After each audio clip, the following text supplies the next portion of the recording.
Muchas gracias y bienvenidos a la tercera presentación o a la tercera parte de las sobrecargas de emergencia de 1925 a 1929. Nada más quiero hacer dos aclaraciones muy rápidas. La primera es que las estampillas que tiene Mauricio en la pantalla son muy bonitas, pero yo no las voy a tratar hoy porque esa es mi serie Némesis número uno. Entonces, todo bien, pues llegamos a los 5 céntimos y ahí terminamos. Y la otra es que las personas que han ganado premios anteriormente, no se les ha enviado todavía porque ya me pasó la vez pasada que ganaron los que habían ganado la primera vez. Entonces lo que quiero es esperarme a ver quién gana y quién no gana, a ver si puedo juntar todo en un solo envío para los que quieran participar.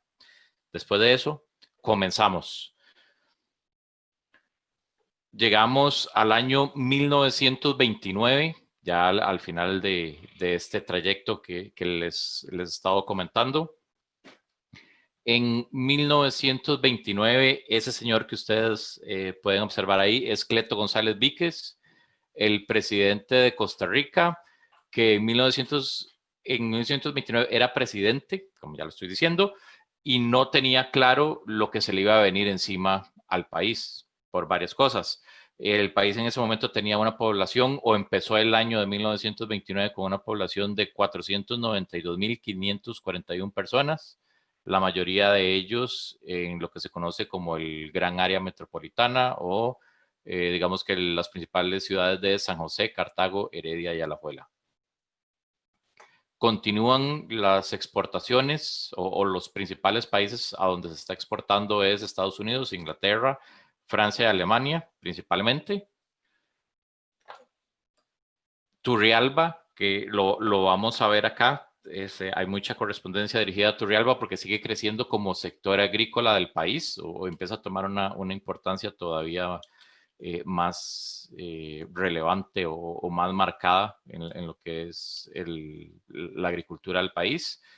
El café, el banano y el cacao son las principales exportaciones del país, con 24 millones de dólares entre esos, esos tres productos.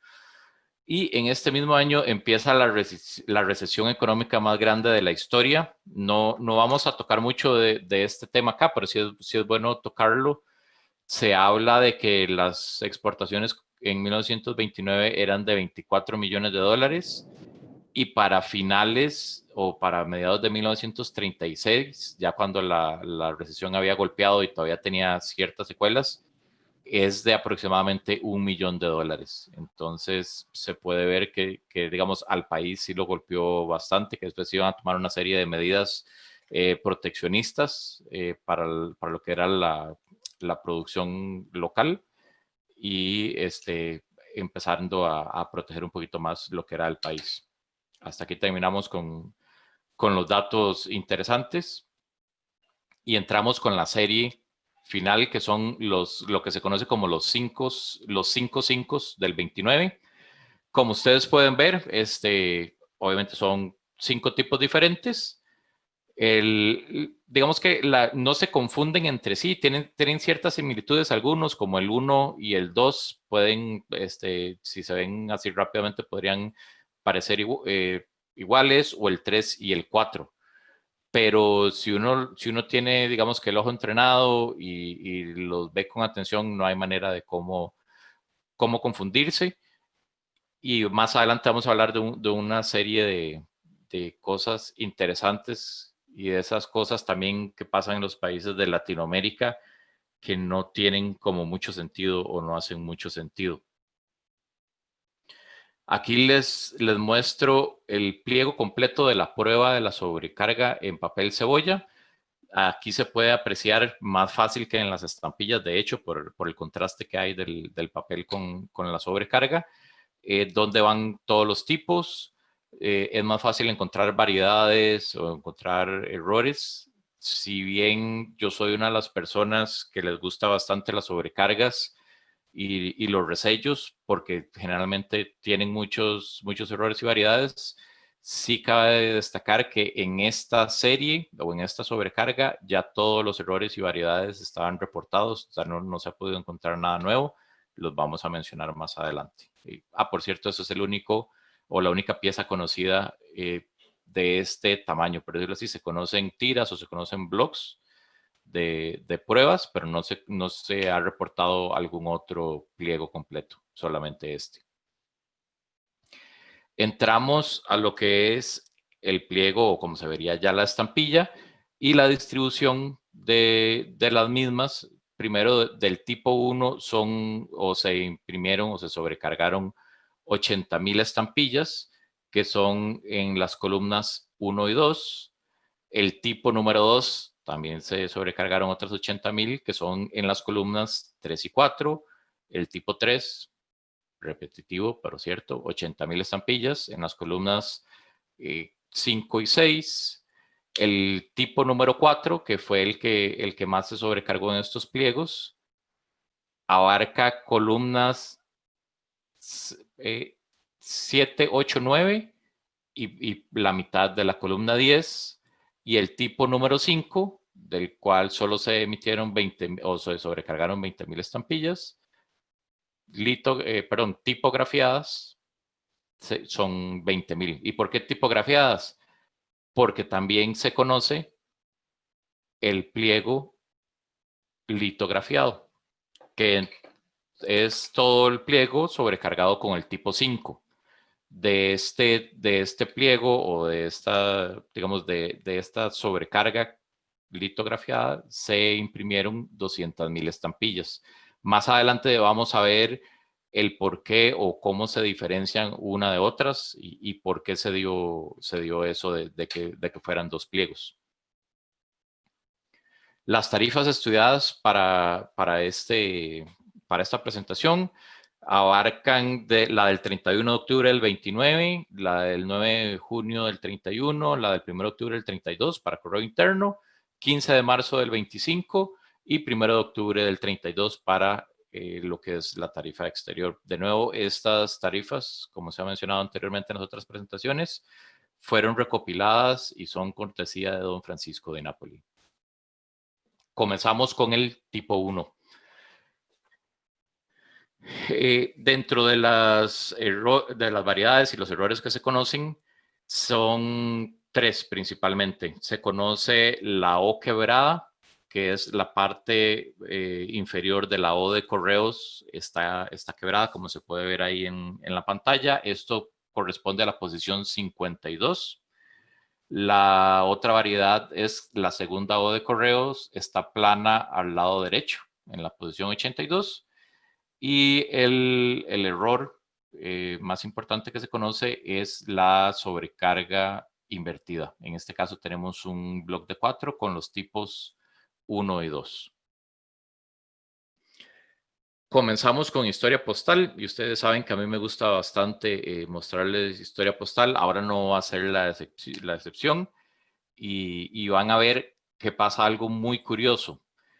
En la época empiezan a haber mucha correspondencia de correo interno, para la redundancia, pero que es con porte de carta abierta. Las personas empiezan a utilizar mucho el sistema de carta abierta porque solo quieren mandar o facturas o papelería que digamos, no requieren o no se consideran en el momento de que debe ir la carta sellada.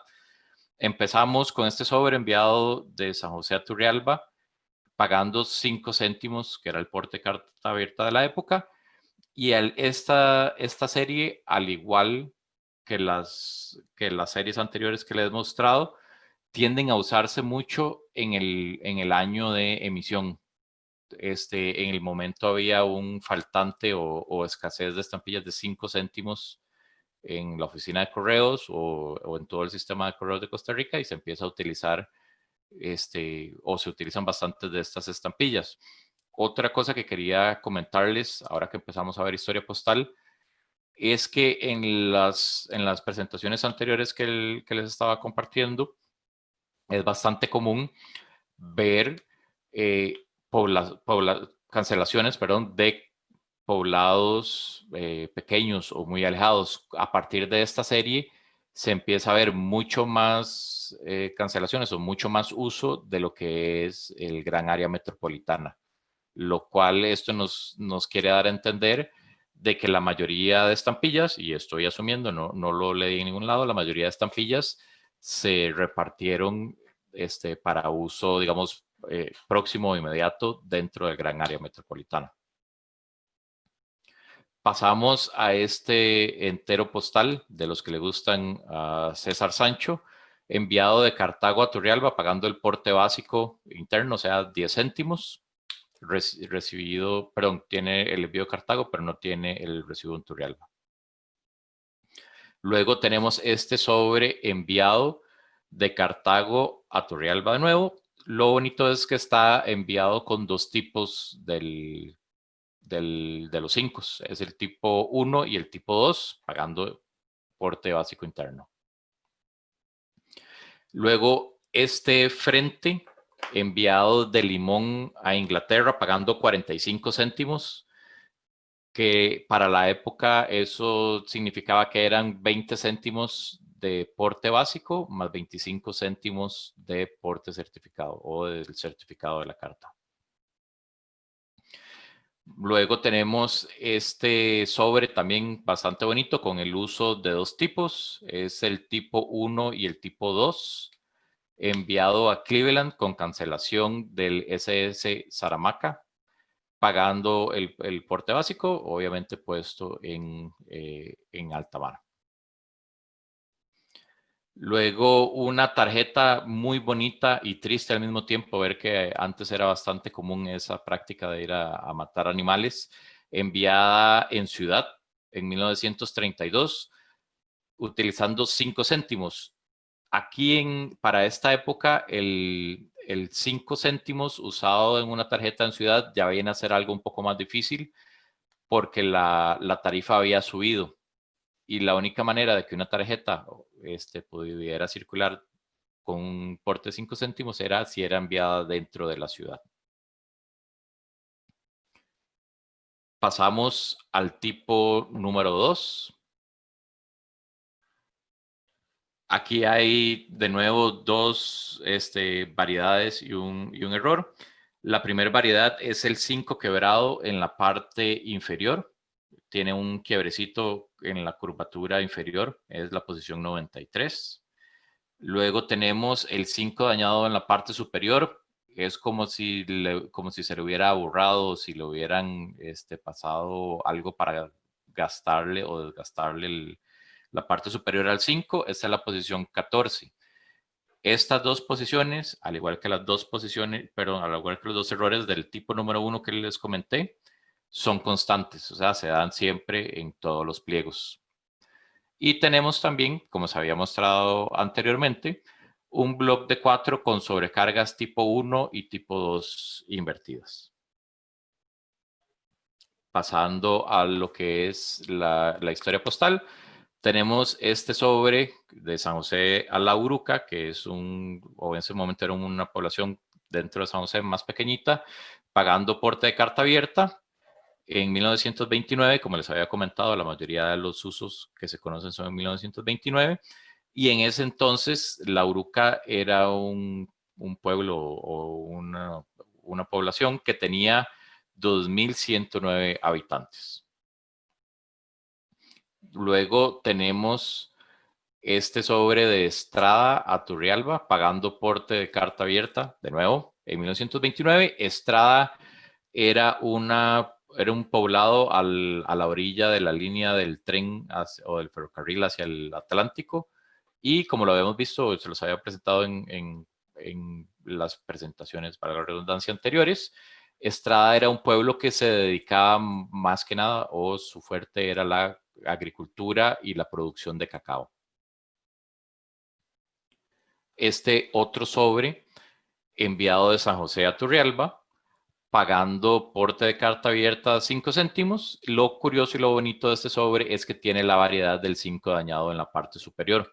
Ahora, si bien les he comentado de que estas variedades son constantes, no son comunes o no son fáciles de encontrar en sobre. y digamos, de hecho, de las variedades se tienen o he podido, digamos que acumular a lo largo de aproximadamente unos 15 años que he estado coleccionando esta serie, solo 3 variedades que lo vamos a ver más adelante. Luego entramos ya a este sobre enviado de San José a Turrialba, pagando porte básico de 10 céntimos. En este caso es un par, pero como es un par vertical, es del mismo tipo. Recordemos que los tipos varían de manera horizontal, del tipo 1 al 4, y solo de manera vertical, que se da en 2 posiciones exactas, del 5 al 4. Como este es un tipo número 2 y es un par vertical, siempre van a ser los mismos tipos en el par. También tenemos este sobre enviado de San José a Filadelfia en Estados Unidos, pagando porte de carta abierta de 5 céntimos. Ahora, encontrar el uso de carta abierta hacia el extranjero es complicado y es bastante escaso. La verdad es, en la época son pocos, no solo de este, sino de esta sobrecarga, sino de cualquier otro estampilla. El uso del sobre carta abierta hacia afuera es bastante complejo, bastante escaso. Luego pasamos ya a un uso mixto de la serie con otras series. Es un sobre certificado enviado a Chicago pagando 35 céntimos, que son 15 céntimos de porte doble más 20 céntimos de certificado. Este sobre antes de llegar a Chicago pasó por San José, de Punta Arenas pasó a San José, luego a Key West y luego llegó a Chicago. Este es uno de los otros sobres que les había comentado. Tiene la variedad del 5 quebrado en la parte inferior. Y suena repetitivo, pero interesante ver que la mayoría de los sobres son usados en el 29. Se conocen sobres usados fuera de la fecha o del 29, se conocen hasta del 35, 36, pero generalmente son usados por filatelistas o por comerciantes filatélicos. Luego aquí tenemos un sobre enviado de San José a Pensilvania pagando porte básico. De nuevo, este es un par horizontal que tiene los mismos tipos. Eso quiere decir que cae dentro de las columnas 3 y 4. Si hubiera sido entre la columna 2 y 3 o 4 y 5, si hubiéramos visto el cambio de los tipos. Pasando al tipo número 3. Aquí tenemos un poquito más de variedades. Comenzamos con el 5 con la panza defectuosa. Se ve como un quiebre que tiene la panza externa del 5. Esto se da en la posición 15. Luego el 5 quebrado en la posición número 16. Hay otros 5 con panza defectuosa en la posición 66, que es un poco más obvio o más claro que el anterior. Y tenemos también las sobrecargas invertidas, en este caso un block de 4 con sobrecargas tipo 2 y 3. Tenemos el único que se ha reportado hasta la fecha sobre de primer día, es el único reportado, el único conocido, enviado a Canal Sun, multado por porte insuficiente porque la carta iba cerrada y el porte debería haber sido de 10 céntimos. Esto fue enviado el 10 de enero de 1929. Luego, esta tarjeta postal enviada de San José a Columbus, a diferencia de la tarjeta postal que les había mostrado anteriormente, al ser enviada en 1929 la tarifa todavía era de 5 céntimos para tarjetas.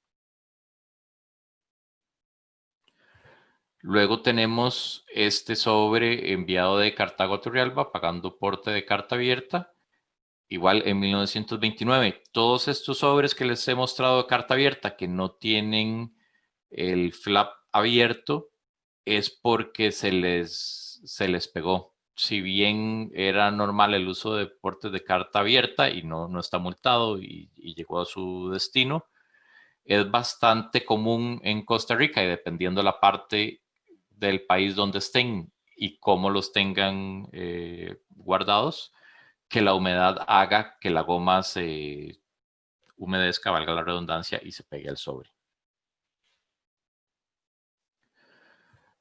Tenemos luego este otro sobre enviado de limón a Turrialba. Lo bonito, interesante de este sobre es que es un ambulante, es una cancelación ambulante limón, obviamente del ferrocarril al Atlántico, y son escasos en esta serie por lo menos, o en esta época, es bastante, digamos que complejo o poco común de observar. Tenemos este sobre enviado de Cartago a Turrialba, como les había comentado al principio de la charla. Turrialba empieza a ser un centro agrícola importante y mucha de la correspondencia que es enviada a la zona es o a fincas o a ingenios de café o a plantaciones o a fincas, perdón, ganaderas, como les había dicho anteriormente. Y ustedes, como pueden ver, es bastante la correspondencia que es dirigida a Turrialba. Este sobre es enviado con los tipos 2 y 3. Ahora tenemos este bonito sobre, que es un sobre filatélico, pero interesante de que tiene primero los 5 5 y luego se le suma una sobrecarga sobre Simón Bolívar que les había hablado anteriormente y como le había comentado Mauricio, una sobrecarga del 13 céntimos que no entra dentro de mi especialización o dentro de mis colecciones. Este sobre está pagando 43 céntimos, está pagando 10 céntimos de porte básico, 30 céntimos de certificado y 3 céntimos de sobreporte. Esto se podría explicar que de 1929 a 1931 hubo una época donde el porte era 13 céntimos. Y si las personas ya tenían o ya habían adquirido las estampillas de 13 céntimos y tenían que mandar correspondencia, preferían usar esa estampilla, perder 3 céntimos, a no tener que ir luego a comprar estampillas nuevas. Viene ahora sí la primera pregunta para ver quién se quiere ganar algo de las cosas bonitas que tenemos acá. ¿De cuál tipo se sobrecargaron más estampillas? El 4. El tipo Muy bien. 5, tipo 5. No, No. fue El el segundo. 4. Fue el 4. Gracias. Nada más necesito apuntar bien acá porque no estoy viendo las cámaras. ¿Quién fue el que respondió? Yo. Luis Fernando. Oh, eso, bueno, eso es un poco trampa, pero don Fernando No, se ganó. lo pongo en juego otra vez. Ok. A la 1. No, A las no, 2. con la misma pregunta 4. no. Con otra pregunta. Con otra pregunta. Claro. Entonces, ¿Cuál es el 5 que tiene la quebradura en el costado del 5? 3. El 2. La 2. no, no es el 3. Ganó Heinz. Gracias. Heinz, muy bien, porque ya se había ganado algo anteriormente, entonces van todos los premios para allá. Heinz se ganó una serie con todos los tipos y de hecho esta serie de una vez viene con la variedad en el tipo número 2 del 5 quebrado abajo. Muy Entonces, linda. serie y variedad de una vez. Gracias, muy linda. Con gusto. Gracias a usted por participar. Pero esa serie es buena. Sí, claro. El segundo me parece que es litografiado, ¿no es cierto? El No. segundo litografiado, sí, señor. Entonces no es una serie completa, es una serie, lo estás engañando a Heinz, no se vale. Le podemos ajustar para buscarle el 5 tipografiado también. El 5. Excelente, ahora sí. ¿Ves? Gracias, Luis Pregunta Fernando. difícil se merecía algo bueno. Muy bien. Es Listo. mucho, Alfonso. No, todo bien, todo bien. De fijo por acá lo tenemos, se lo podemos enviar también. Pero buen ojo, don Luis Fernando. Entramos al tipo 4, al 5 tipo 4 que como les había comentado anteriormente. es del que más se sobrecargaron estampillas. En este tipo no se conocen variedades, digamos que fue el más sano de todos, y lo único que se conoce es la sobrecarga invertida. En este caso les comparto un bloc de 4 muy bonito y digamos que dentro de lo que cabe bastante difícil, porque es en las posiciones donde coincide en par con la posición número 5, que es como les había comentado anteriormente, son solo 5 posiciones en la última columna del pliego. Luego pasamos a historia postal. Este sobre enviado de San José, no se sabe a dónde porque no tiene recibido y era un sobre de ventana, entonces no tiene la dirección, pagando porte de carta abierta, lo cual era bastante común para compañías como Sauter, como las mismas compañías o las otras imprentas que había en el país, que mandaran facturas o que mandaran papelería postal. Este no es el caso, o mandaban estados de cuenta también, era bastante común. Y de nuevo, yo sé que soy bastante repetitivo, pero me gusta aclararlo, enviado en 1929 como la mayoría de los sobres que le he mostrado. Pasamos a este otro sobre que yo sé que a don Luis Fernando le va a gustar y le va a parecer interesante, porque es un sobre enviado de Limón a Turrialba, pagando porte de carta abierta, pero con cancelación de cartero. Dice, de hecho, dice cartero Limón número 2 o cartero número 2 Limón.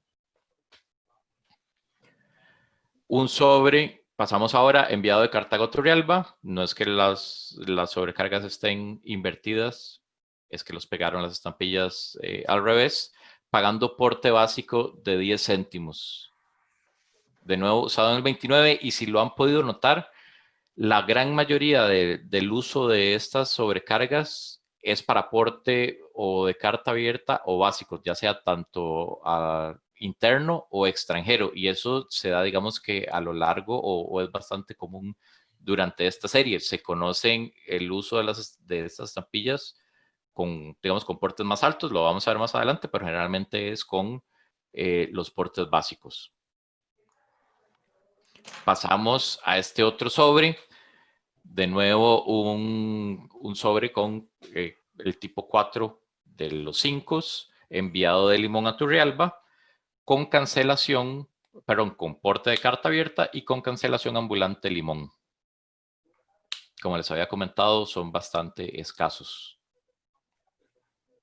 Luego, este sobre es bastante bonito y digamos que complicado de obtener, que es enviado de Parismina, que es una población en el Atlántico en Limón bastante, digamos, pequeña y alejada y, digamos, de difícil acceso, enviado a Turrialba, en este caso con un par del 5 número tipo 4.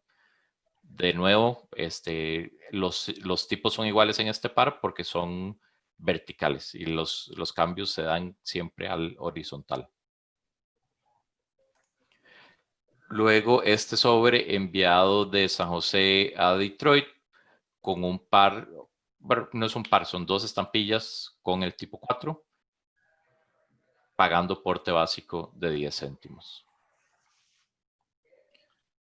Luego pasando a este sobre bastante bonito enviado a Checoslovaquia, perdón, me comí una H ahí. Pagando el porte de tarjeta al exterior o a Europa de 10 céntimos en 1929. Ahora empezamos a ver sobres un poquito más, digamos, con usos múltiples o con piezas un poquito más grandes. Este sobre, bastante interesante. Un sobre mandando papeles de negocio, como está marcado. Pueden ver en el frente se ve negocio, en la parte del reverso se ve donde dice papeles o papelería. Enviado de San José, Alemania, pagando el porte de papeles de negocio que en la época era de 30 céntimos.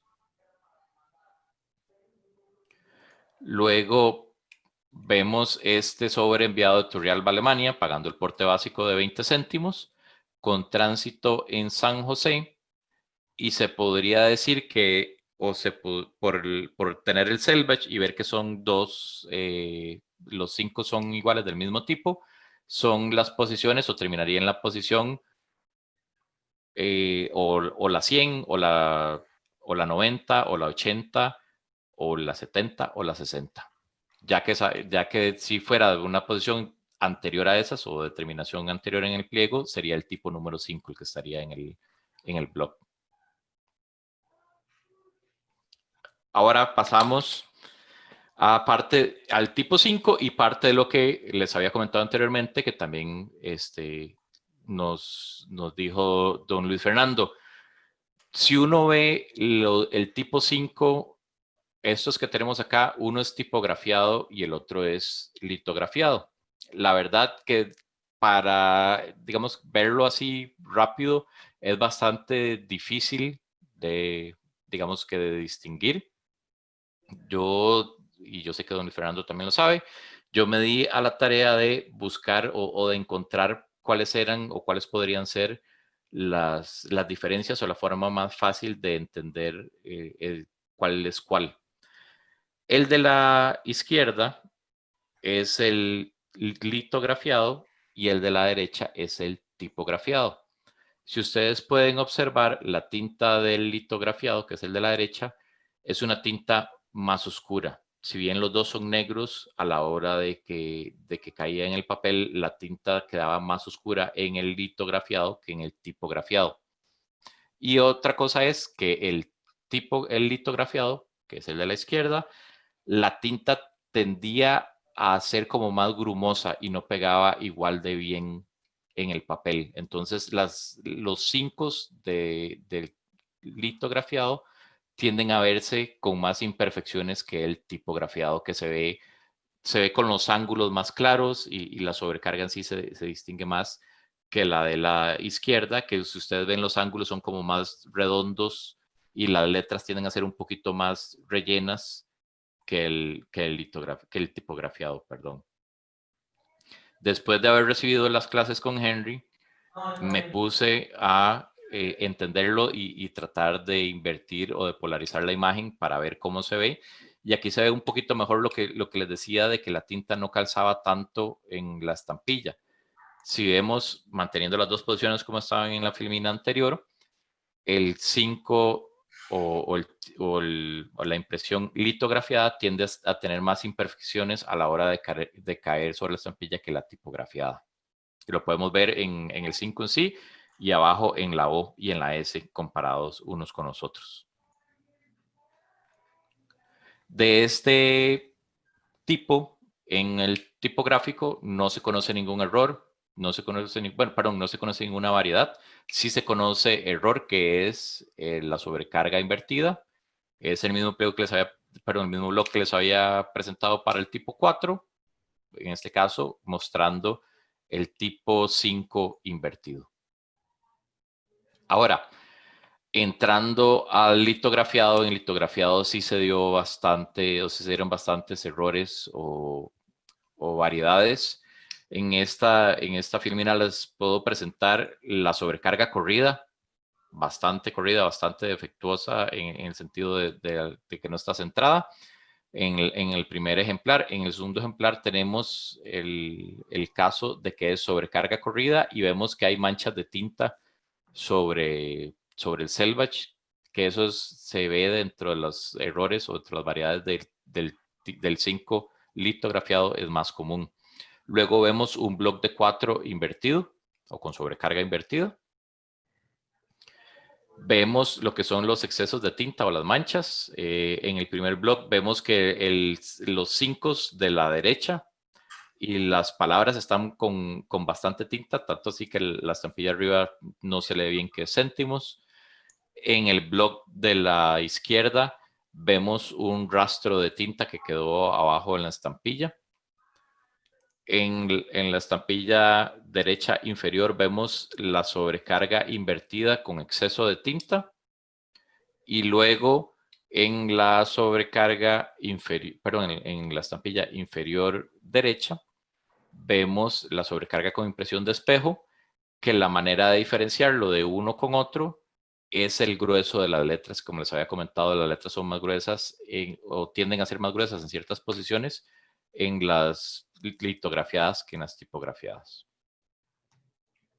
Entrando a historia postal, vemos este sobre enviado de San José a Turrialba, pagando porte de carta abierta de 5 céntimos en 1929.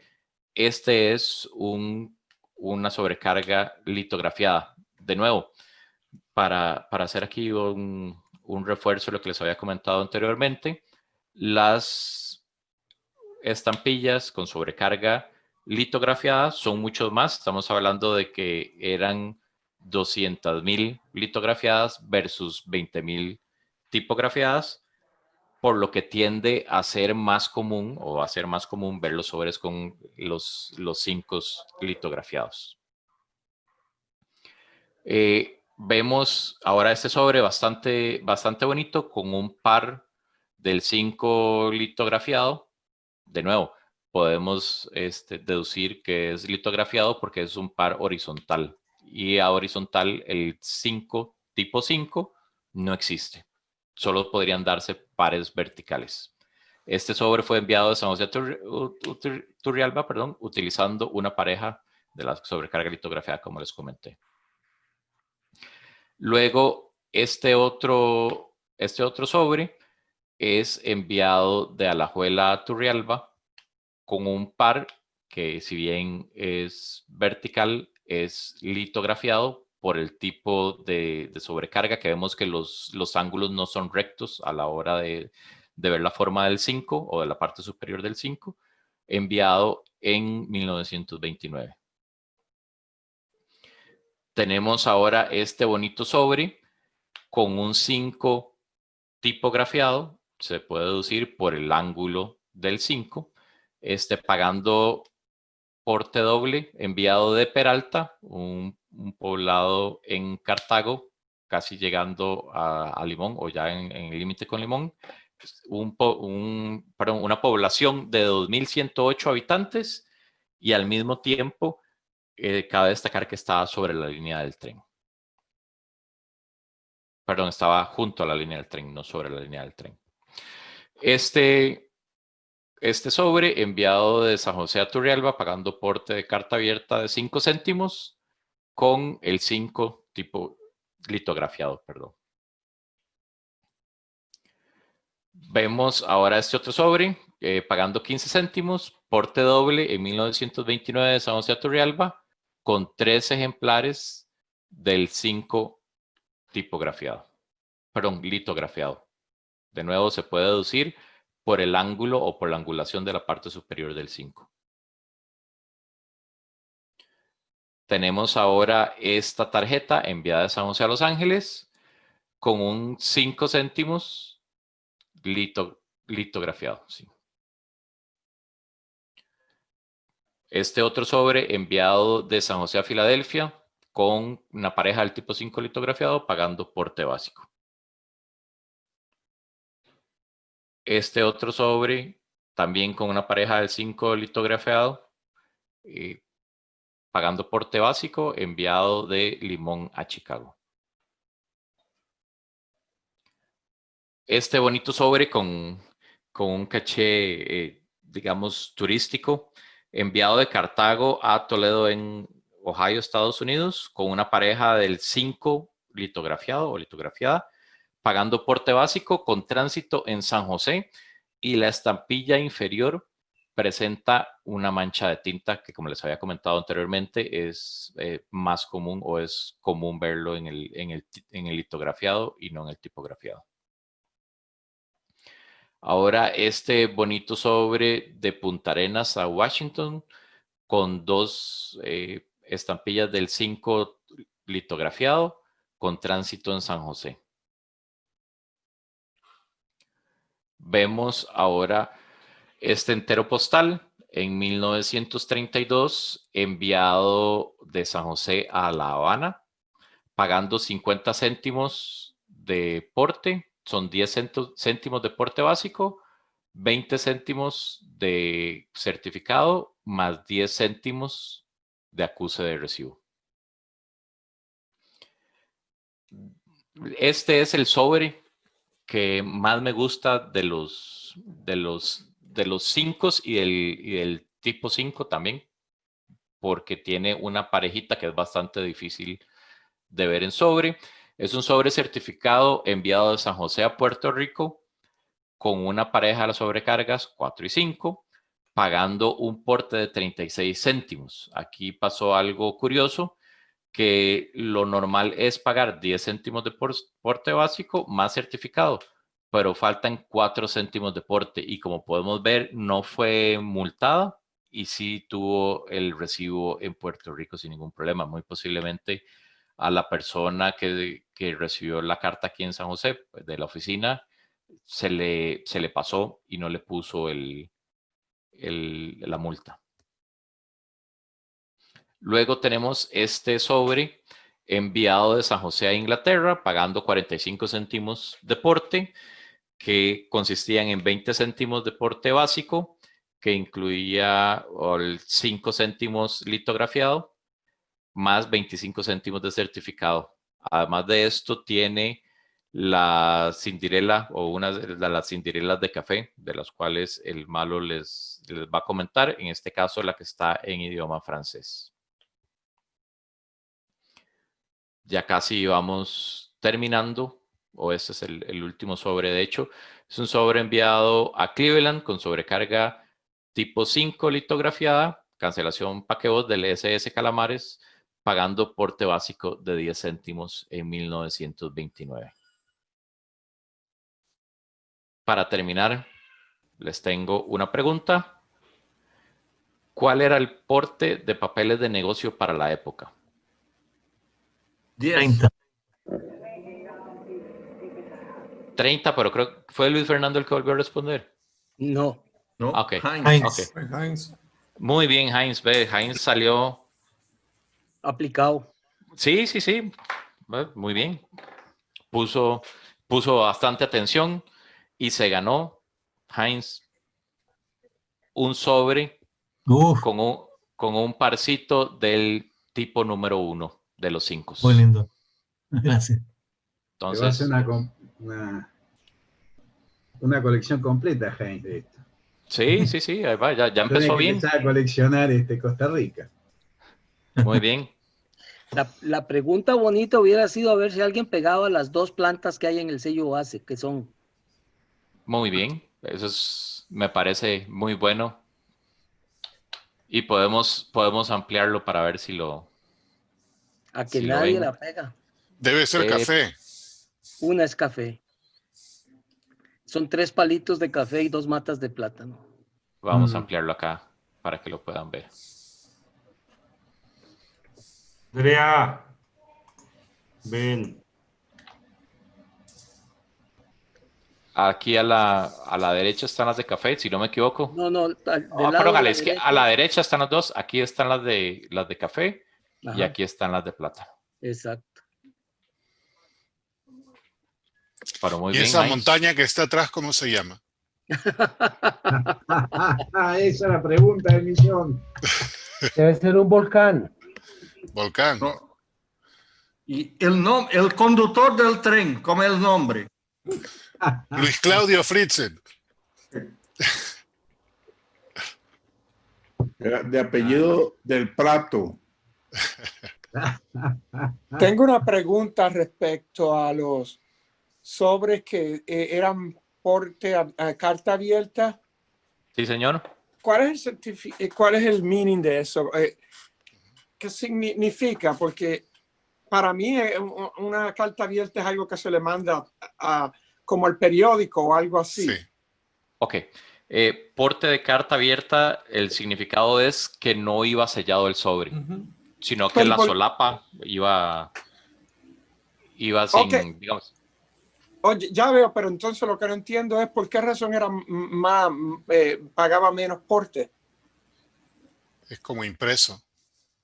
Pagaba menos porque de hecho impreso pagaba un poquito menos que eso, si no me equivoco, don Luis Fernando, corríjame si me No, equivoco. yo entiendo que es por la cuestión de regulación de la protección de la privacidad de la correspondencia. Oh. 5 centavos es como lo que llaman en otros países segunda clase, que no tiene privacidad. Ok. Interesante, gracias. Gracias, don Luis. Gracias a Luis Fernando. No, eso es lo bueno de tener gente que conoce bastante de la filatelia del país. Muchas gracias, don Luis. Gracias. Y señores, esa es mi charla, mi presentación. Espero que les haya gustado y que la hayan encontrado interesante, y felicidades a Heinz, que ganó. Muy bueno, Felicitaciones, Alfonso. Muy bien, Alfonso. Gracias. Gracias, Alfonso. Gracias. Ahora sí, si alguien tiene dudas, consultas, comentarios, más que bienvenidos. Quisiera hacer una pregunta, Alfonso. Sí, señor. Hicieron en litografía y tipografía, perdona mi ignorancia, pero me quedó la duda por qué se emplearon los dos sistemas. Perdón, ¿cuál fue la pregunta? Es que no la escuché bien. ¿Por qué la sobrecarga se usaron dos sistemas, litografiado y tipografiado? Vieras que esa misma pregunta hice yo, o he hecho yo desde que estoy montando esta colección, y no lo sé, porque mi pregunta inicial siempre fue: ¿por qué si existieron los 100 ejemplares para la plancha litografiada? Porque después hicieron una plancha tipografiada usando varios tipos, si se veía más desordenado y era un poco más complejo. Y estudiando y buscando información y hablando con coleccionistas como don Fredo O'Neill, también he hablado del tema con don Álvaro Castro, con otros coleccionistas. Con don Luis sí no he hablado, y posiblemente Luis sí tenga la respuesta. Pero con estas personas que yo he hablado, no hay razón alguna de por qué se usaron los dos sistemas, y no tiene lógica que se hayan usado los dos sistemas si se pudo haber usado solo un tipo, que es el litografiado, que era más sencillo y no había que estar montando las planchas. Alfonso, lo único que cabe aquí un poco es el análisis lógico, y es a posteriori, no hay documentación. Uh-huh. La razón por la que se hizo la segunda plancha es un buen camino para empezar, y es que se hizo porque, como muy bien vio Heinz y algunos otros, del último tipo se hizo una cantidad mucho menor que la de los otros tipos, y eso provocó una relativa escasez, que al principio son escaseces filatélicas, pero esa relativa escasez obligó a hacer la segunda plancha. Y siguiendo el análisis lógico, cuando se hace la segunda plancha, la primera plancha era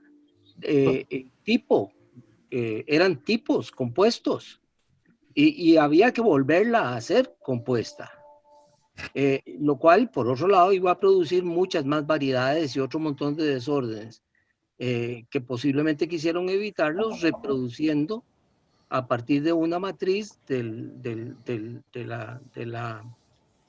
la esquinita esa del primer pliego, del tipo 5, reproducirlo en piedra. Era mucho más fácil, era mucho más cómodo, y se corrían menos riesgos. Ya posiblemente la primera estaban ya puestos en sus cajitas de vuelta a los tipos. ¿Y ambas impresiones son contemporáneas o una primero? Pequeñísima diferencia una detrás de otra. Primero fue la tipografía, después la litografiada.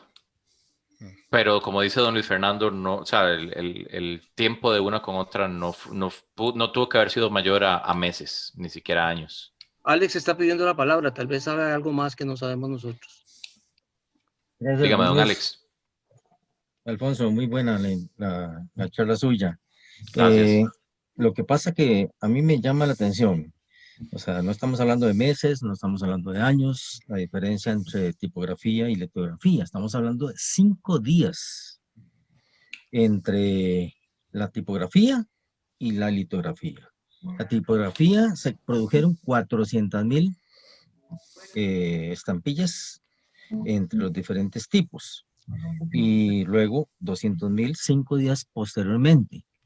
No comprendo por qué 5 días después el correo prueba imprimir 200,000 estampillas litografiadas. Sí, digamos, la lógica 5 días después.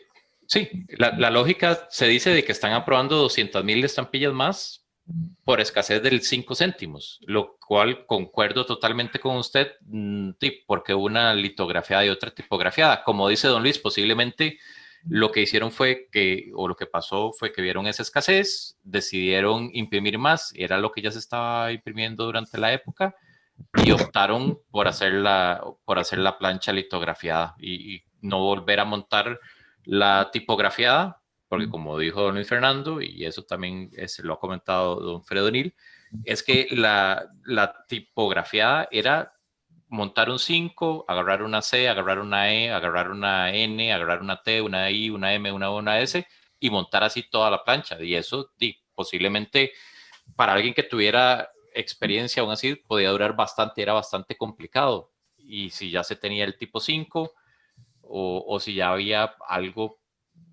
a priori del tipo 5, decidieron ir por el tipo 5, pero totalmente de acuerdo. O sea, y eso siempre ha sido mi pregunta, ¿por qué el uso de la plancha litografiada si ya estaba la tipografiada? ¿O por qué no lo hicieron al revés? Porque si ya pueden imprimirlo todo de un solo tipo y decidieron utilizar los otros tipos también. 5 días después, Alfonso, 5 días después de que el correo determine que hacen falta 200,000 estampillas adicionales, o sea, me parece extraño, me parece muy llamativo. No entiendo por qué, si hasta noviembre 2 de ese mismo año vuelven a emitir estampillas con un valor de 13 céntimos. O sea, no entiendo el por qué el correo 5 días después indica que le hacen falta 200,000 estampillas. Sí. No O sea, comparto su pensamiento, pero al mismo tiempo, y no es por hablar mal de la gente, tampoco me extraña que eso pase en el correo, que eso pasara en el correo de la época, porque, digamos, el correo de esa época siempre siempre se tomaban decisiones prácticamente que unilaterales y totalmente cuestionables, no solo en esta serie, sino en series, yo diría que anteriores y posteriores, tanto así la serie de los 13 o del 13, que es o la sobrecarga del 13, que es la que le sigue a es una sobrecarga, entendemos, por el cambio de porte que hubo, pero al mismo tiempo de esa sobrecarga hay invertidos, dobles, una pareja con uno con sobrecarga, el otro sin sobrecarga, y todo eso salió del tipo que se estaba imprimiendo en el correo. Entonces, perdón, la litografía que se estaba utilizando en el correo. Entonces, no tiene lógica, estoy totalmente de acuerdo con usted, pero tampoco me extraña que eso haya pasado. Alfonso, Señor. razonando algo muy trivial, pero que pasó en la Argentina en alguna serie, no puede ser que se haya roto la máquina que lo hacía y se haya tenido que reemplazarla. No hay memorias del correo que puedan decir eso, porque sería, eso yo lo conozco en algunas estampillas argentinas de servicio oficial, ¿no? Que parte fueron sobrecargadas en tipografía y después en litografía, en litografía. Entonces, la pregunta es, ¿no hay ninguna memoria anal o algo del correo, de la imprenta, que pueda certificar? Porque me parece que podría ser otra explicación dentro de la lógica, ¿no? No sé qué opina acá el señor Publicello. El problema, como dice don Alexander, como comentó don Alexander, de la plancha tipografiada se emitieron las que estaban aprobadas por decreto. Entonces, o sea, no es o no cabe que se haya roto la plancha o que se haya quebrado la plancha, se haya dañado, porque sí se imprimieron todas. Aquí lo que dice, o como dice don Alex, fue que se imprimieron unas y a los días salieron otras. Entonces, sí, no, digamos, es bastante, digamos que complejo, bastante, digamos que turbio, pero pasó y digamos, el problema o lo malo acá es que no está la documentación suficiente para poder entender bien qué fue lo que sucedió. Alfonso. Señor. Bueno, yo colecciono, como lo expuse hace algunas semanas, una colección de Jesús Jiménez, donde se daba mucha correspondencia de Turrialba, que es un centro, pues, que se convirtió en un centro importante comercial y agrícola en esa época de los años 20. Pero viendo que son 600.000 estampillas entre las litografiadas y las tipografiadas, Ajá. 600.000 estampillas que no se conozcan más allá de Turrialba, me llama la atención. O sea, ¿qué pasa o qué pasó? ¿Por qué no se encuentran estampillas circuladas en otras partes del país? Eso es una muy buena pregunta también, don Alex. Yo, digamos, no le tengo la respuesta. Yo lo que le puedo decir es de los 15 años que yo tengo de coleccionar, yo he acumulado todos los sobres o que salen en eBay o que tienen los vendedores o en subastas. Y no sé si será cuestión de coincidencia, mala suerte o algo más allá, pero la mayoría de los sobres que yo tengo son enviados a Turrialba. Entiendo que Turrialba pues es un centro comercial y agrícola muy, muy importante en la época. Correcto. Pero realmente que no hayan sobres, aunque sea 1, 2, 3 de otras partes, me llama poderosamente la atención. Sí, no, de hecho, sí, y de una vez aprovecho para hacer el comercial de que si alguien ve alguno que está enviado a otro destino interno en Costa Rica que no sea Turrialba, que piense en mí. Pero es no el origen, sino el destino, ¿no? Correcto, no, digamos, de orígenes hay varios, pero como menciona don Alex, por lo menos de todo lo que yo he podido ir acumulando, que sinceramente es lo que sale o lo que está disponible, entiéndase de que lo que sale se adquiere o lo que se sale en eBay o en las subastas o el que tenga el material, yo lo compro, es Turrialba. Digamos, puede ser un 80% de la correspondencia. Con esas estampillas que yo tengo están dirigidos a Turrialba. ¿Y de varios archivos o uno solo? Ajá, muy bien. ¿A qué se refiere con archivos? ¿El destinatario es el mismo? Solo. Uno solo. Es un solo archivo. Y no podría ser en ese caso de que siendo un solo archivo, digamos, esta persona le daba las estampillas como parte del pago. No, yo puedo explicarlo. A ver. Ok. En Turrialba había un señor privilegiado que era posiblemente el único filatelista en serio de su época fuera de San José, que era el señor Westerman. Igual que Alex colecciona parte de este periodo con Don Jesús y los Molinas estudian todo lo rico que hay ahí de café y de sobreimpresiones, yo colecciono los sellos pequeños, los sellos los de los sobres de luto, que yo los presenté el otro día acá. Yo colecciono el periodo entre 1924 y 1950 más o menos. Y ahí tengo el mismo problema que tienen todos los coleccionistas que se concentran en este periodo. Y es que había un coleccionista en Turrialba. Es un problema porque cuesta mucho ilustrar la diversidad y demostrar que había diversidad. No porque Turrialba esté mal, sino porque en los otros no había quien recogiera los sobres. Los sobres de Portocarrero, de Jesús Pasos, de Rojas Cortés, todos esos sobres los recogía Westerman. Westerman trabajaba en el Instituto de Ciencias Agrícolas en alguna época y en otra época en la Hacienda Aragón. Y él salía de Oriente, que era donde él estaba cuando estaba en Aragón, así se llama el pueblucho, Oriente o la Suiza, por ahí cerca, y se montaba en el tren de Pejivalle o iba a caballo o iba en el jeepcito al centro de Turrialba o salía del instituto que queda 4 o 5 kilómetros en las afueras de Turrialba, el Instituto de Ciencias Agrícolas, y llegaba al centro y ahí el señor Pasos, que tenía una pulpería, le tenía guardado el puñito de sobres de esa semana. En esa época había lo siguiente, había visitadores a negocios. Y mandaban las tarjetas de visita y las cartas de los bancos, era como se enviaban los estados de cuenta, no llegaban por email, llegaban en esos sobres de ventanilla como los que mostró Alfonso.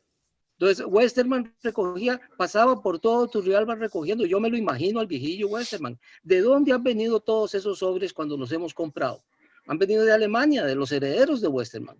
Correcto. Incluso hay un coleccionista, un miembro de nuestros grupos, un colega, cuyo nombre no voy a decir hoy aquí, que tiene un contacto directo hoy día, amistad y relación personal con la familia Westerman. Es un solo archivo. Gracias. Don Luis, le comprendo su posición. Westerman fue un gran filatelista alemán, es radicado en esa época en la Hacienda Aragón en Turrialba, pero no sé, o sea, no comprendo, todo se concentra en él. O sea, estamos hablando de 400,000 tipografiadas, 200,000 litografiadas, y si vemos un poquito más antes, el año anterior, hubo 500,000 estampillas sobrecargadas del sello de Simón Bolívar con 5 céntimos, que es la tarifa de interna. Entonces no puede ser. Don Alex, 900,000 cartas sume sobres. a eso. No, sume a eso los 4 millones de los sellos pequeños que mostré yo la semana pasada. Bueno, ok, entonces no puede ser que todo se concentre en Westerman. O sea, hay algo que sucedió en esa época. Desconozco, no es crítica a Alfonso. O sea, yo también colecciono esa época y también tengo mucho concentrado en Turrialba. Me interesaría saber por qué solamente esa zona y no el resto del país. Porque era el único que lo guardaba. Claro. No, es que habían otros filatelistas, porque entonces no existirían las series, las colecciones de los años 17, 18, 19, 20, no habrían, o sea, solo existiría entonces Westerman y no es cierto. Y no, digamos, viendo los sobres, la mayoría de los sobres son dirigidos o a un señor que se llama Aníbal Peña o a Rojas Cortés, como dijo. O a Jesús Pasos o a Portocarrero. Jesús Pasos. Ajá, eran los comerciantes de la zona, de la época. Eran los comerciantes del centro de Turrialba. Sí, le comprendo, pero ¿por qué se concentra el 95% de la correspondencia en esa época? Alex, la que se conoce, la que se guardó. Una analogía sería, por lo que yo sé del Perú, ¿no? Los sobres clásicos, yo creo que 7 de cada 10 van a Tomás Lacham. Si no fuera por él, estaríamos hablando de otro tipo de rareza en Perú. Y me imagino, por eso pregunté del archivo, porque esos son los que de alguna manera manejan prácticamente todo. Los sobres de la primera emisión de Costa Rica, los de Medio Real, están concentrados dirigidos a San José, a don Jesús Jiménez, sí. Una sola persona. Era presidente de la República. El que guardó todo. El archivo. Sí, y tratando de entender un poquito más. Yo le propongo, Alfonso, don Luis y otros que coleccionamos en la época de los años 20, que en algún momento nos reunamos después de la pandemia o un Zoom, hagamos los picos para analizar el porqué de esta particularidad. Usted paga el vino. Siembro la semilla. No, Alfonso el malo, tranquilo. Usted no comente nada. Usted no comente nada. Alfonso el bueno sí. No, sí, y digamos, sí es bastante interesante y se puede ir más, digamos, yo entiendo su punto, a mí me frustra también, porque digamos que son un montón de estampillas y todas están dirigidas a la misma gente, pero también entendiendo el punto de don Luis Fernando, antes no todos guardaban los sobres y posiblemente los que más guardaron fueron estos señores de Turrialba y por eso es que ahora tenemos exceso de sobres dirigidos a Turrialba. O sea, pero vamos a ver, el único acaparador de sobres era un alemán que se llamaba Westerman. Los demás no les interesó la filatelia. Más lavaban las estampillas. Sí, y digamos... lavaban, exacto. Y viéndolo así, o sea, suena poco creíble, pero don Alex, usted lo ha visto con sus series también, eso pasa. O sea, suena hasta casi risible, pero sí pasa de que todo está dirigido a Turrialba, o los que se conocen, o los que siguen, los sobres que siguen enteros o vivos, o como se les quiera decir, son los que están dirigidos a Turrialba. Alfonso, en el sobre, cambiándole un poquito de tema, el sobre de Puerto Rico, que me llama poderosamente la atención, ¿podríamos verlo, por favor? Sí, señor, ya lo ponemos acá. Denme chancecito para compartir pantalla. Ese es Aguadilla, Puerto Rico, ¿no? De hecho, Zamora. tenía una Correcto. pregunta, así que también. A ver, avísenme si lo pueden ver y lo quitamos acá para que sea Ahí más está. grande. Ok, vamos a ver, esta es del 21 de marzo del 2029, le aplica la tarifa No, del 32, perdón. 1932. Está en la descripción está mal. Ok. Si se ve el matasellos es del 32 y yo sé que su es- pregunta iba a ser, A eso iba, porque viendo la tarifa no me concuerda no con calzaba. que no calzaba. Sí. No, pero no. O sea, bien visto que decía 29, pero la cancelación es del 32. El 21 de mayo, entonces la tarifa del 31 de junio Del 9 de junio al no, más bien 31. del 6 de septiembre del 31. Bueno, Así yo es, la ¿no? tengo como la del 9 de junio del 31, que era 10 céntimos más 30 de Correcto. certificado. 25 de certificado. No 30. La de junio del 31 son 30 céntimos de certificado. Yo la tengo del 25 céntimos, que es la tarifa de Jana Weyman. Yo le creo más a Dinapoli. Pero podemos revisarlo. Puede más bien que tenga aporte además. Ok, luego la veremos entonces. Sí. Ok. Después hay un sobre que usted mostró a Europa, decía 25 céntimos, 20 céntimos del registrado al extranjero, Déjeme ver. con 25 céntimos de porte. El 25 céntimos de porte no me da. No le calza No el me acuerdo, 25 céntimos de porte. no me acuerdo qué destino, era Europa, creo. A Inglaterra. Ujú. Ahí para que sea más grande. Igual yo en la tarifa lo tengo acá, que es la del 15 de marzo de 1925, que después cambió hasta el 32. La de 15 de marzo del 25 dice que son 20 céntimos por los primeros gramos y después 25 céntimos de certificado. Ok. Igual, si usted lo tiene diferente, lo podemos analizar. No, por supuesto, voy a anotarlo aquí. Después posteriormente lo veremos.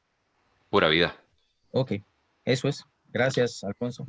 No, muchas gracias, don Alex. Muy buenos aportes. Mauricio. Gracias, primero Alfonso, muy interesante tu charla. Con relación a este sobre que habías mostrado hace un momento, el que va para Puerto Rico, esto se fue vía superficie, ¿verdad? Sí, señor. Es que me llama mucho la atención el viaje tan largo que hace, que va hasta Nueva York para después bajar. Para mí hubiera sido más lógico enviarlo a Miami o algún puerto de Estados Unidos en el Golfo de México y enviarlo a Puerto Rico después. Pero con relación a lo que acaban de mencionar ustedes de la escasez de estos sobres, mientras estaba esta muy interesante discusión, en efecto, estuve revisando casas de venta y no aparecen estos sobres por ningún lado, teniendo en cuenta la gran cantidad de estampillas que se hicieron. Sobrecargaron. Sí. Que sobrecargaron. Algo que también hay que recordar, algo que ya se mencionó, que bueno, una buena parte se lavó y también recordemos, en el caso de Honduras, por ejemplo, y para traerlo tal vez como comparativo, por mucho tiempo a la gente no le gustaban las sobrecargas porque simplemente no gustaban. En el caso de Honduras, que las sobrecargas igual no son muchas, no son de este periodo caras, hay algunas excepciones, pero algunas que son económicas, que se hicieron una buena cantidad, pero a la gente en aquella época simplemente no les interesaban y nunca las guardaron y no preservaban el material. Esa podría también ser otra explicación por la cual este material es tan raro. Y una última pregunta, así solo como curiosidad, ¿por qué consideras que la sobrecarga del 13 sobre 40 es tu némesis? Digamos, como yo les comenté, a mí me gustan mucho las sobrecargas y los resellos porque uno tiende, o digamos, a ver, replanteando todo, a mí me gustan los errores y las variedades. Y las sobrecargas y los resellos, obviamente, donde más se puede, donde más fácil se pueden dar errores y variedades. digamos que la filatelia en cuanto, y me refiero a la filatelia en lo emitido por la oficina de correos en cuanto a sobrecargas y resellos, es relativamente saludable o es relativamente buena. Lo que pasa es que este sello precisamente del 13 céntimos, después alguien tuvo acceso al cuño o a la plancha y se conocen dobles, digamos, dobles impresiones, impresión invertida, una normal. Se conoce un block de 4 donde 3 estampillas tienen el resello y una no. Después donde misteriosamente el selvage cayó sobre la estampilla y lo resellaron. Entonces la mitad del resello o de la sobrecarga, perdón, está en el selvage, la otra mitad está en la estampilla. Y digamos que es bastante, o sea, hubo bastantes falsificaciones o bastantes fantasías. No autorizada. Digamos que fantasías, porque si era, digamos que si es el tipo original o si era el diseño original que después alguien tuvo acceso y lo empezó o lo siguió usando. Pero sí, o sea, igual la estampilla en sí o la sobrecarga en sí es bonita, solo que después la utilizaron para otros fines. Ah, ok, entiendo. Alfonso. Señor. Bueno, perdone, yo sigo insistiendo en este sobre. No se preocupe, dígame. Lo que tengo acá, digamos, es que el correo certificado son 25 céntimos. Y el porte básico en extranjero son 20, son 45. Y este sobre tiene 36. Más bien la explicación es que le faltan 9. No, porque Puerto Rico, o en este caso, Puerto Rico, ser parte de Estados Unidos, pagaba el porte local. Y 20 céntimos, dice aquí. No, 10 céntimos. Estaba en UPAE. Estaba en UPAE, entonces Claro. lo que tenía que pagar era los 10 céntimos de ¿cómo se llama? De porte básico más los 30 céntimos de certificado. El porte básico dice que son el 31 al 9 de junio, sí, 10 céntimos. Razón. 10 céntimos. Tienes razón. Ah, no, perdón. Eso es 21 de marzo del 2029. 21 de marzo del 2029 sí son 10 céntimos. Correcto.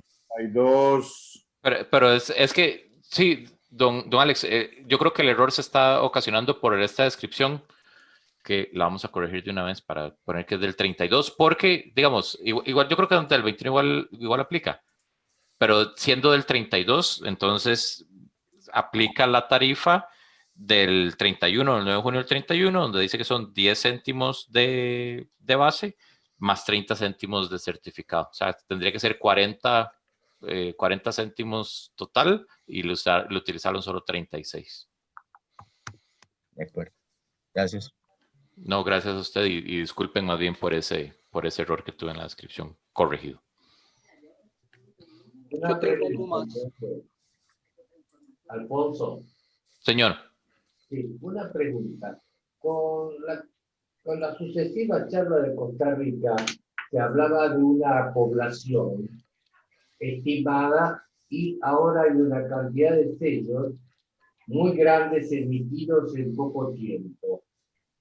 Y yo me pregunto, porque no sé ni tengo idea de ahí, quizás algún patriarca de ahí de Costa Rica conozca, si no había venta de sellos al exterior, algún comerciante que en años posteriores he conocido, ¿no? Que compraban sellos en Centroamérica y los revendían en Estados Unidos y en Europa.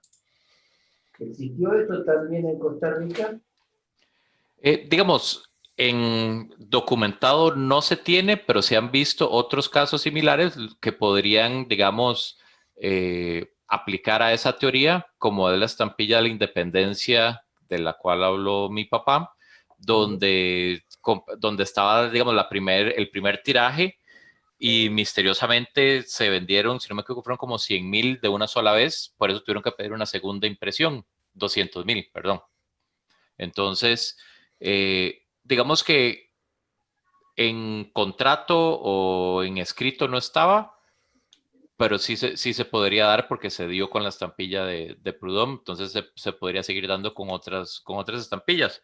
Aparte de que, según dicen las personas que tienen más conocimiento que yo en filatelia y que tienen un poco más de edad, es que en toda esta época, digamos, desde los principios del siglo hasta digamos que principios del siglo XX hasta mediados del siglo XX, siempre venían muchos buques de turistas y lo que hacía la gente era que iba y vendía paquetería. Ahora, estamos de acuerdo que no van a comprar 200,000 estampillas o no van a comprar 100,000 estampillas, pero eso sí ayudaba por lo menos digamos, al flujo de estampillas que después no iban a ser usadas o que iba a ser más difícil encontrarlas en sobre. Gracias. Señor. Un comentario tal vez para ampliar el panorama de la gente. Recordémonos que Costa Rica tuvo una emisión de estampillas definitiva de 1910. Y entre 1910 y 1920 pasaron 10 años en que no hubo ninguna producción de estampillas. Y luego se reactivó relativamente lento. Esto incidía en que los comerciantes necesitaban estampillas para poder vender paquetería, poder vender en aquel entonces paquetes de 50, paquetes de 100 estampillas de Costa Rica. Entonces, al salir series extensas como la que mencionaba Romero, que él colecciona, que es la de Jesús Jiménez, luego la de los saquitos de café, se presenta una serie de 6, 5 diferentes que era un espectáculo porque eran muy baratos, eran de 5 céntimos y eran 6 posibilidades más de poder llenar la paquetería. Entonces puede ser que Moscatelli tenga algo de razón en el que la escasez la ocasionaba la falta de estampillas para poder vender paquetería al extranjero por parte de los comerciantes filatélicos.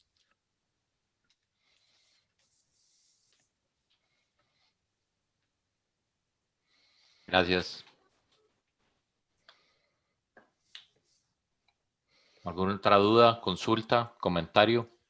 Yo quisiera, Alfonso, un par de cositas. Sí. Primero, un comentario muy rápido. Estrada, que lo mencionaste en un sobre muy bonito.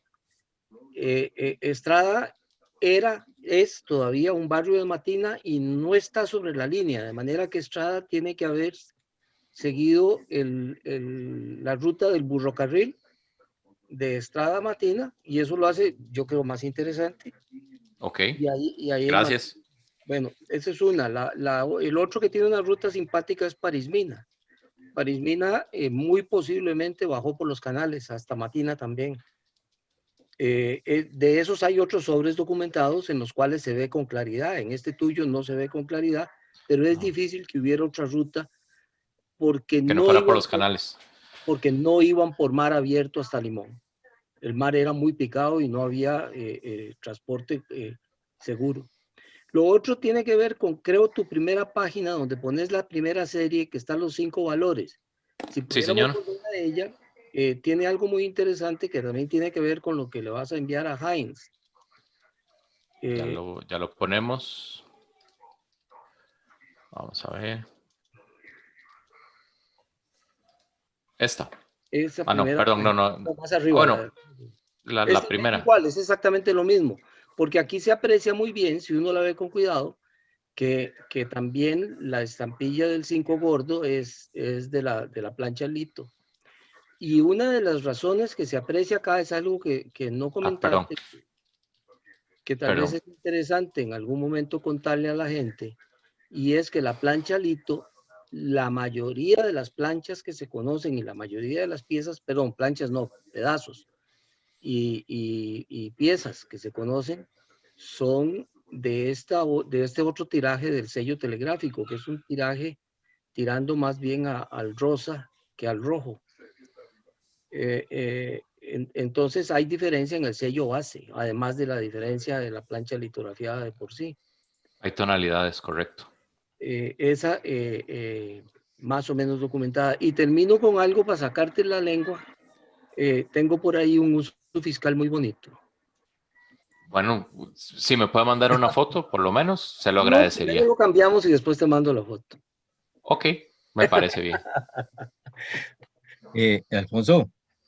Señor.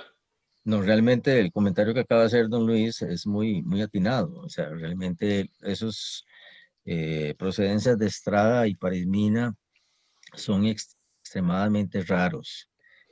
Más bien eso le da a usted un gran valor a su colección, porque realmente pues no eran destinos ferroviarios o pasos ferroviarios, mejor dicho, y son alejados inclusive a algunos ramales, ¿verdad?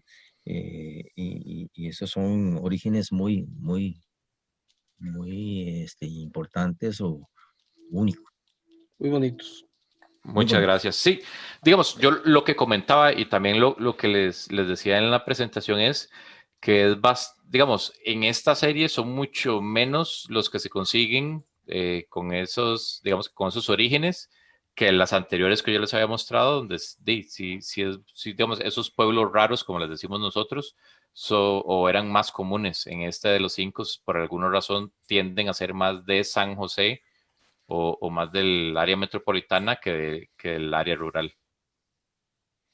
Sí, ahora también es importante señalar o acotar de que en esa época el auge bananero en la zona atlántica era muy fuerte y la correspondencia que se daba era hacia los centros comerciales, agrícolas y mucho de funcionarios gringos que trabajaban para la compañía bananera de ese momento. Entonces había mucha correspondencia que se daba casualmente por esos extranjeros que estaban trabajando ahí.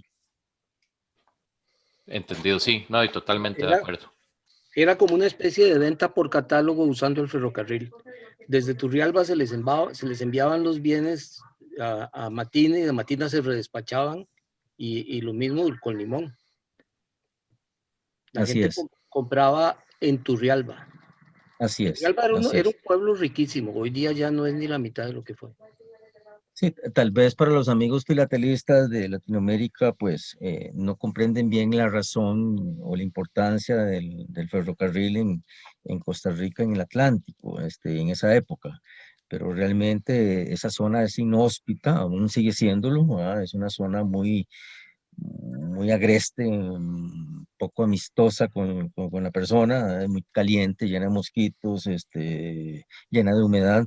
Y entonces en esa época, imagínense, imaginémonos o trasladémonos de que efectivamente era una zona realmente selvática y habían pocos habitantes en cada pueblito ferroviario y la importancia de que se encuentren estos sobres y que podamos disfrutarlos, porque realmente son joyas y en eso felicito a Alfonso por tener ese par de sobres de Estrada y Parismina.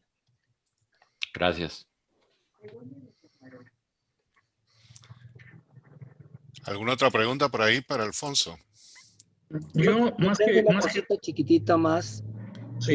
En el tema de la acumulación, Alfonso hizo mucho énfasis y yo creo que tiene toda razón de hacerlo cuando habla de que los usos no buenos, pues digamos una manera de decirlo, son los de los años 30, especialmente 33, 34, 36, y se conocen bastantes sobres de esos, digo yo bastantes, una diversidad que no los ponemos en las colecciones porque se originan casi todos en un par de comerciantes filatélicos de la época, concretamente en Alex Cohen.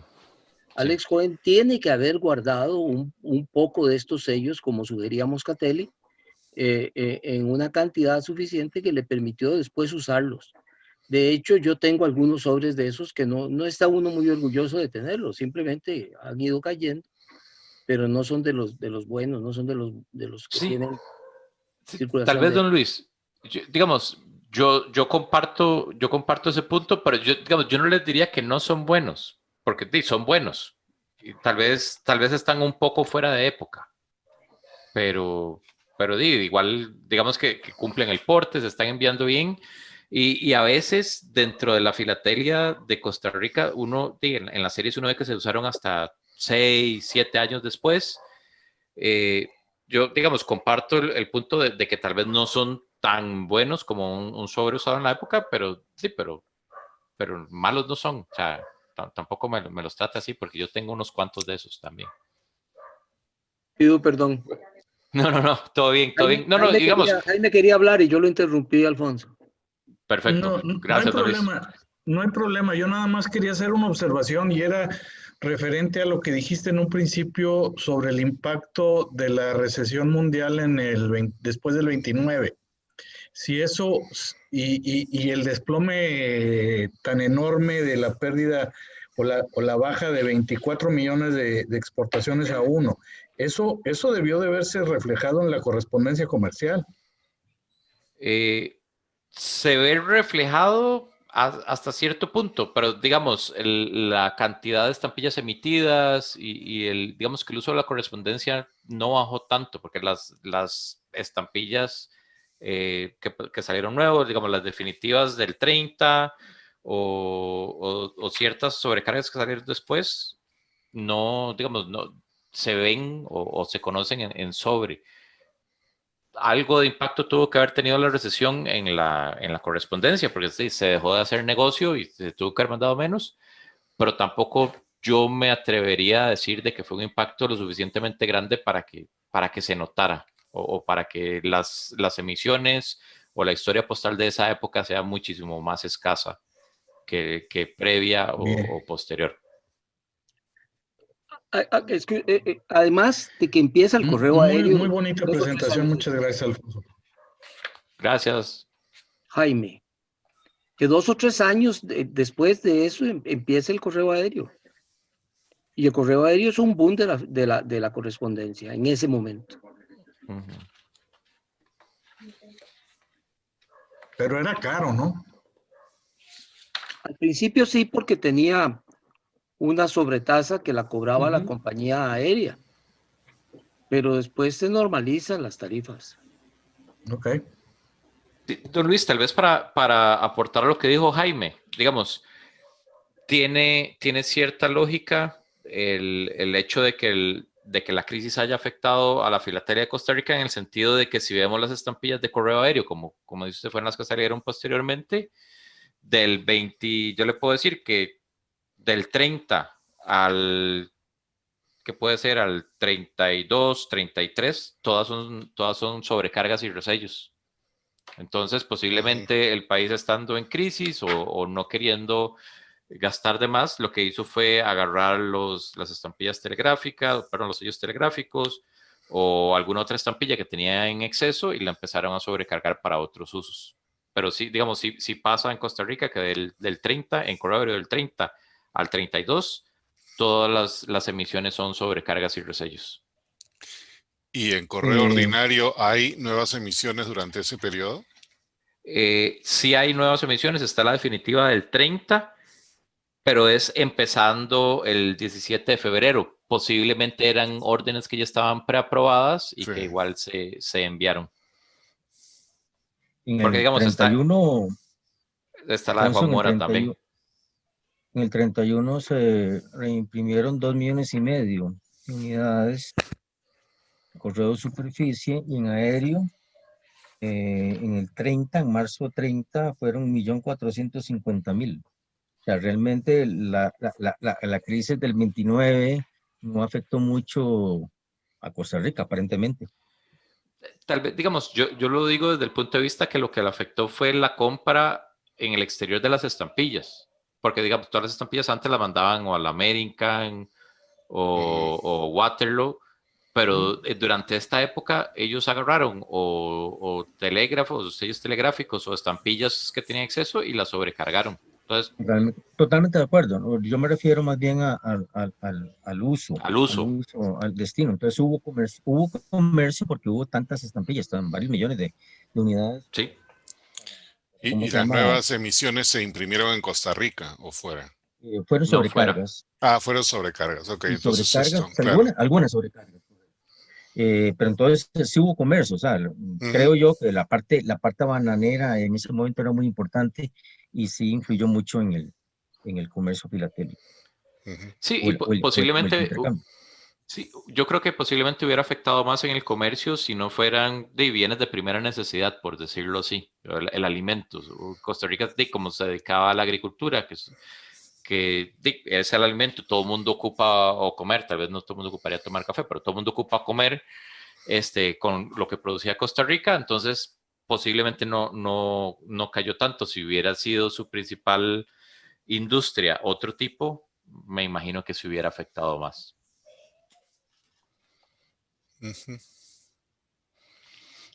¿Otras preguntas o comentarios por ahí?